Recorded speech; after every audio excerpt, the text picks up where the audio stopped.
Hey guys, welcome to another video where today we'll be learning how to make the multiplication table in Python. So before we start with the actual code, I just want to give a quick rundown of the logic which we're going to be using.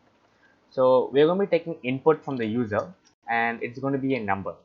And using the number, we're going to, for example, if the user gives a number of 5, we're going to give the user a multiplication table saying 5 into 1 is 5, 5 into 2 is 10, and so on. And this can go on till oh, sorry, I don't need to do that.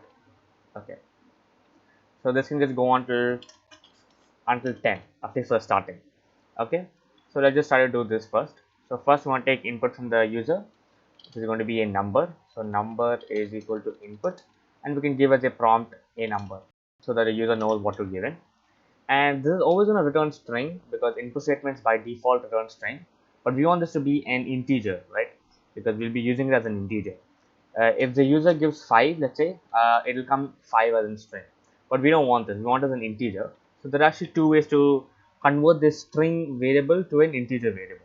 When I say a string variable, it means a variable that stores a string value, and an integer variable is a variable that stores a integer value.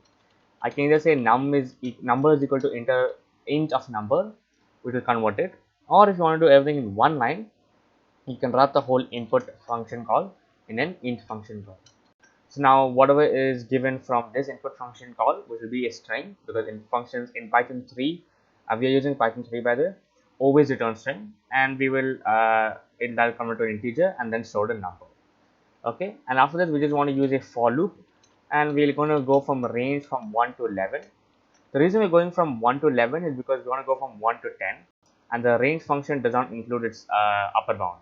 If I say 1 to 10 over here, it's only going to go from 1 all the way till 9, not until 10. I'll also show you what that is. So let's do a print, and then what you want to print is you want to print this this particular line each time like this. So first we start with the number you can see over here. So I'm going to use string of number. The reason I'm using the string function call is because after this, I'm going to use a string over here.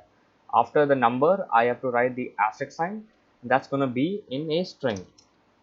Nope, that's going to be in a string. So the reason I use the string function calls over here is because this is an integer.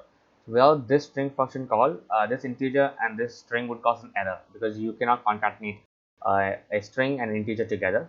So we have to use a string function call. And after this, we've written the number, we've written the asterisk sign. Now we're going to write the actual, what is it called, the factor, I don't know, the 1, 2, 3, 4, all the until 10. And this is going to be stored in I, or whatever variable you have put over here. So I'll just write plus string of I. Again, you can see I'm using string because this is again going to be an integer, and we have to use the string function call to convert it to a string. And then the last thing is, not the last thing, you want to write the equal to sign, and then you want to do string of, and you want to write whatever is the product of the number and that particular I value. That will be number into. So remember that this is an arithmetic operation between two integers. The final product is converted into string, and then all these guys are concatenated together to create one big string.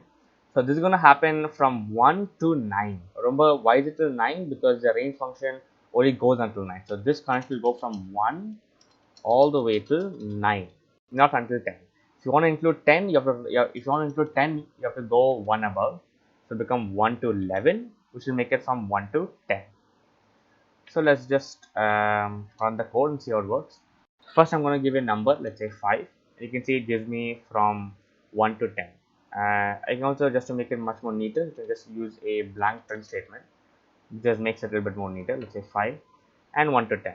So this is the most basic way to make a multiplication table. I hope you guys enjoy this video. If you guys have any doubts, you can always ask below in the comments, and I'll see you guys in the next video.